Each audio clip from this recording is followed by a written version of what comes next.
மா டாக்டர் என்னதான் சொன்னாரு உங்க கண்ணுக்கு? காலம் ஃபுல்லா என்ன கண்ணாடி போட சொல்லிட்டாங்கடா. இவ்வளவு சீக்கிரம் என் கண்ணு மங்கி போகணும்னு நினைச்சு கூட பாக்கலடா. இதுக்கு தீர்வு ஒண்ணுமே இல்லையா? கேரட்டு பச்சையா சாப்பிடணுமா, அப்பதான் சீக்கிரம் சரியாகுமா. அப்படியா? சரிம்மா நீ வீட்டுக்கு போ, நான் கேரட் வாங்கிடுறேன். தத்தக்கா உங்க பையன் காய்கறி கடையில சமைச்சு சண்டை போட்டுனுக்குறாங்கக்கா.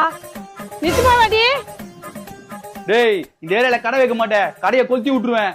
டேய் கொளுத்திட்டு இங்கிருந்து உயிரோட போயிடுவியா? தம்பி என்னப்பா ஆச்சு? ஏன்ப்பா சண்டை போட்டுக்கிறீங்க? அது உங்க பையன் கிட்ட கேளுக்கா.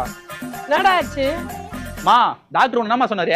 கேரட்டை பச்சையா தானே சாப்பிட சொன்னாரு. இங்க வந்து கேட்டா கேரட் ஆரஞ்சா இருக்குதான், பச்சையா இல்லையா. நம்மளே ஏமாத்த பாக்குறாமா இவன். டேய்